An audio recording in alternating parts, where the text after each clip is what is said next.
Chapter 24. Barrels, barrels, any barrels to sell. The Persian's narrative continued. I have said that the room in which Monsieur le Vicomte de Chagny and I were imprisoned was a regular hexagon, lined entirely with mirrors.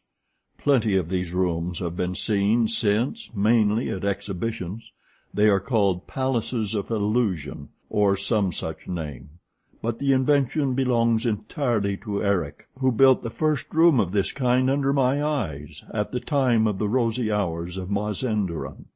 A decorative object, such as a column, for instance, was placed in one of the corners, and immediately produced a hall of 1,000 columns, for, thanks to the mirrors, the real room was multiplied by 6 hexagonal rooms, each of which, in its turn, was multiplied indefinitely. But the little Sultana soon tired of this infantile illusion, whereupon Eric altered his invention into a torture chamber. For the architectural motif placed in one corner, he substituted an iron tree. This tree, with its painted leaves, was absolutely true to life, and was made of iron so as to resist all the attacks of the patient who was locked into the torture chamber. We shall see how the scene thus obtained was twice altered instantaneously into 2 successive other scenes by means of the automatic rotation of the drums or rollers in the corners. These were divided into 3 sections, fitting into the angles of the mirrors, and each supporting a decorative scheme that came into sight as the roller revolved upon its axis. The walls of this strange room gave the patient nothing to lay hold of, because, apart from the solid decorative object, they were simply furnished with mirrors thick enough to withstand any onslaught of the victim, who was flung into the chamber empty-handed and barefoot. There was no furniture. The ceiling was capable of being lit up. An ingenious system of electric heating, which has since been imitated, allowed the temperature of the walls and room to be increased at will. I am giving all these details of a perfectly natural invention, producing, with a few painted branches, the supernatural illusion of an equatorial forest blazing under the tropical sun, so that no one may doubt the present balance of my brain, or feel entitled to say that I am mad, or lying, or that I take him for a fool. I now return to the facts where I left them. When the ceiling lit up and the forest became visible round us, the Viscount's stupefaction was immense. That impenetrable forest, with its innumerable trunks and branches, threw him into a terrible state of consternation. He passed his hands over his forehead, as though to drive away a dream. His eyes blinked, and for a moment he forgot to listen. I have already said that the sight of the forest did not surprise me at all, and therefore I listened for the 2 of us to what was happening next door. Lastly, my attention was especially attracted, not so much to the scene as to the mirrors that produced it. These mirrors were broken in parts. Yes, they were marked and scratched. They had been starred, in spite of their solidity, and thus proved to me that the torture chamber in which we now were had already served a purpose. Yes, some wretch, whose feet were not bare like those of the victims of the rosy hours of Mazenderan, had certainly fallen into this mortal illusion, and mad with rage had kicked against those mirrors, which nevertheless continued to reflect his agony. And the branch of the tree on which he had put an end to his own sufferings was arranged in such a way that before dying he had seen, for his last consolation, 1,000 men writhing in his company. Yes, Joseph Buquet had undoubtedly been through all this. Were we to die as he had done? I did not think so, for I knew that we had a few hours before us, and that I could employ them to better purpose than Joseph Buquet was able to do. After all, I was thoroughly acquainted with most of Eric's tricks, and now or never was the time to turn my knowledge to account. To begin with, I gave up every idea of returning to the passage that had brought us to that accursed chamber. I did not trouble about the possibility of working the inside stone that closed the passage, and this for the simple reason that to do so was out of the question. We had dropped from too great a height into the torture chamber. There was no furniture to help us reach that passage, not even the branch of the iron tree, not even each other's shoulders were of any avail. There was only one possible outlet, that opening into the Louis Philippe room in which Eric and Christine Daae were. But though this outlet looked like an ordinary door on Christine's side, it was absolutely invisible to us. We must therefore try to open it without even knowing where it was. When I was quite sure that there was no hope for us from Christine Daae's side, when I had heard the monster dragging the poor girl from the Louis Philippe room, lest she should interfere with our tortures, I resolved to set to work without delay. But I had first to calm Monsieur de Charny, who was already walking about like a madman, uttering incoherent cries. The snatches of conversation which he had caught between Christine and the monster had contributed not a little to drive him beside himself. Add to that the shock of the magic forest, and the scorching heat which was beginning to make the perspiration stream down his temples, and you will have no difficulty in understanding his state of mind. He shouted Christine's name, brandished his pistol, knocked his forehead against the glass in his endeavors to run down the glades of the elusive forest. In short, the torture was beginning to work its spell upon a brain unprepared for it. I did my best to induce the poor Viscount to listen to reason. I made him touch the mirrors and the iron tree and the branches, and explain to him by optical laws all the luminous imagery by which we were surrounded, and of which we need not allow ourselves to be the victims like ordinary ignorant people. We are in a room, a little room, that is what you must keep saying to yourself, and we shall leave the room as soon as we have found the door. And I promised him that if he let me act without disturbing me by shouting and walking up and down, I would discover the trick of the door in less than an hour's time.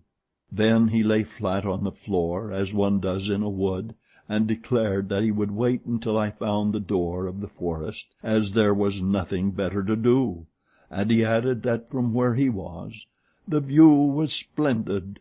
The torture was working, in spite of all that I had said.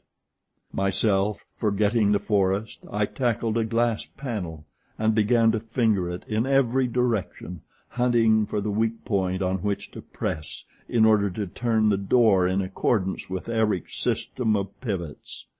This weak point might be a mere speck on the glass, no larger than a pea, under which the spring lay hidden. I hunted and hunted. I felt as high as my hands could reach. Eric was about the same height as myself, and I thought that he would not have placed the spring higher than suited his stature. While groping over the successive panels with the greatest care, I endeavored not to lose a minute, for I was feeling more and more overcome with the heat, and we were literally roasting in that blazing forest.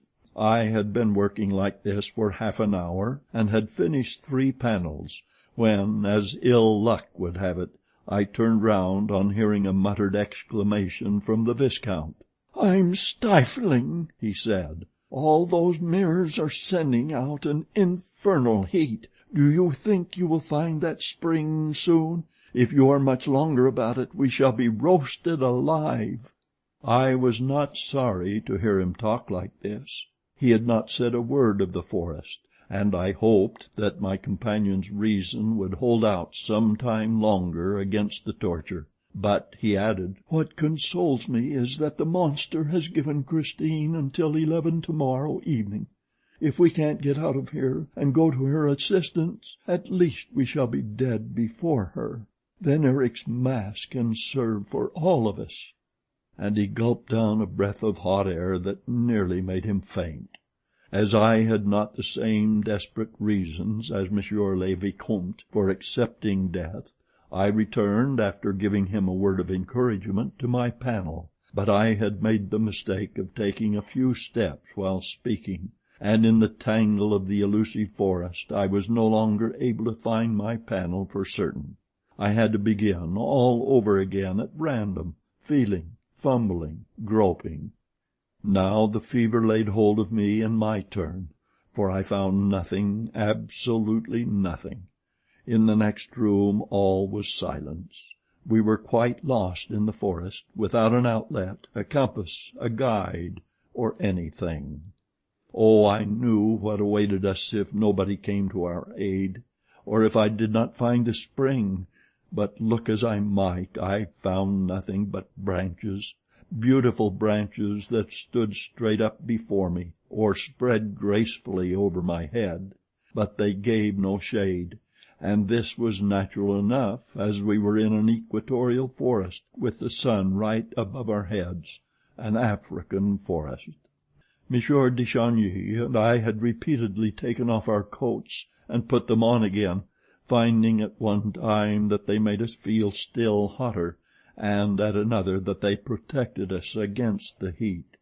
I was still making a moral resistance, but Monsieur de Chagny seemed to me quite gone. He pretended that he had been walking in that forest for 3 days and nights without stopping, looking for Christine Daae. From time to time he thought he saw her behind the trunk of a tree, or gliding between the branches, and he called to her with words of supplication that brought the tears to my eyes. And then, at last, "Oh, how thirsty I am!" he cried in delirious accents. I too was thirsty, my throat was on fire, and yet, squatting on the floor, I went on hunting for the spring of the invisible door, especially as it was dangerous to remain in the forest as evening drew nigh. Already the shades of night were beginning to surround us. It had happened very quickly. Night falls quickly in tropical countries, suddenly, with hardly any twilight. Now night in the forests of the equator is always dangerous, particularly when, like ourselves, one has not the materials for a fire to keep off the beasts of prey. I did indeed try for a moment to break off the branches which I would have lit with my dark lantern, but I knocked myself also against the mirrors and remembered in time that we had only images of branches to do with. The heat did not go with the daylight. On the contrary, it was now still hotter under the blue rays of the moon. I urged the Viscount to hold our weapons ready to fire and not to stray from camp, while I went on looking for my spring. Suddenly we heard a lion roaring a few yards away. "Oh," whispered the Viscount, "he is quite close. Don't you see him? There, through the trees, in that thicket. If he roars again, I will fire." And the roaring began again, louder than before, and the Viscount fired, but I do not think that he hit the lion. Only he smashed a mirror, as I perceived the next morning at daybreak. We must have covered a good distance during the night, for we suddenly found ourselves on the edge of the desert, an immense desert of sand, stones, and rocks. It was really not worth while leaving the forest to come upon the desert. Tired out, I flung myself down beside the Viscount, for I had had enough of looking for springs which I could not find. I was quite surprised, and I said so to the Viscount, that we had encountered no other dangerous animals during the night. Usually, after the lion came, the leopard, and sometimes the buzz of the tsetse fly. These were easily obtained effects, and I explained to Monsieur de Chagny that Eric imitated the roar of a lion on a long tabor, or timbrel, with an ass's skin at one end. Over this skin he tied a string of catgut, which was fastened at the middle to another similar string passing through the whole length of the tabor. Eric had only to rub this string with a glove smeared with resin, and according to the manner in which he rubbed it, He imitated to perfection the voice of the lion or the leopard, or even the buzzing of the tsetse fly. The idea that Eric was probably in the room beside us, working his trick, made me suddenly resolve to enter into a parley with him, for we must obviously give up all thought of taking him by surprise, and by this time he must be quite aware who were the occupants of his torture chamber. I called him, "Eric! Eric!" I shouted as loudly as I could across the desert, but there was no answer to my voice. All around us lay the silence and the bare immensity of that stony desert. What was to become of us in the midst of that awful solitude? We were beginning literally to die of heat, hunger, and thirst, of thirst especially. At last I saw Monsieur de Chagny raise himself on his elbow and point to a spot on the horizon. He had discovered an oasis. Yes, far in the distance was an oasis with limpid water, which reflected the iron trees. Tush! It was the scene of the Mirage. I recognized it at once, the worst of the three. No one had been able to fight against it, no one. I did my utmost to keep my head and not to hope for water, because I knew that if a man hoped for water, the water that reflected the iron tree, and if, after hoping for water, he struck against the mirror, then there was only one thing for him to do, to hang himself on the iron tree. So I cried to Monsieur de Chagny, "It's the Mirage! It's the Mirage! Don't believe in the water. It's another trick of the mirrors." Then he flatly told me to shut up. With my tricks of the mirrors, my springs, my revolving doors, and my palaces of illusions, he angrily declared that I must be either blind or mad to imagine that all that water flowing over there among those splendid, numberless trees was not real water, and the desert was real, and so was the forest, and it was no use trying to take him in. He was an old, experienced traveler. He had been all over the place. And he dragged himself along, saying, "Water! Water!" And his mouth was open as though he were drinking, and my mouth was open too, as though I were drinking. For we not only saw the water, but we heard it. We heard it flow. We heard it ripple. Do you understand that word, ripple? It is a sound which you hear with your tongue. You put your tongue out of your mouth to listen to it better.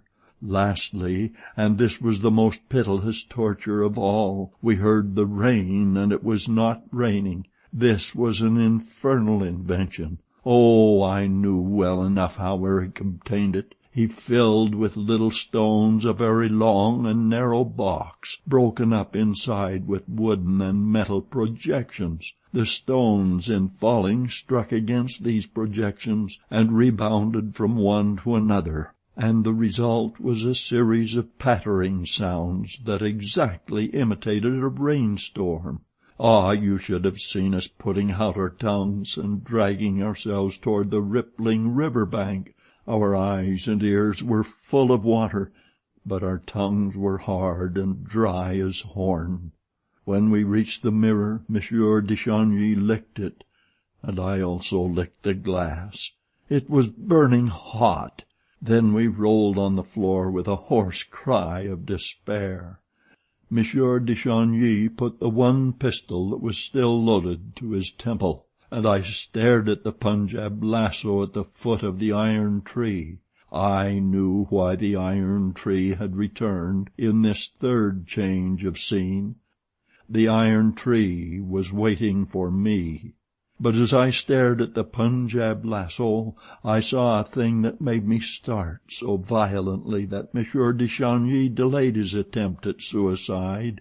I took his arm, and then I caught the pistol from him, and then I dragged myself on my knees toward what I had seen.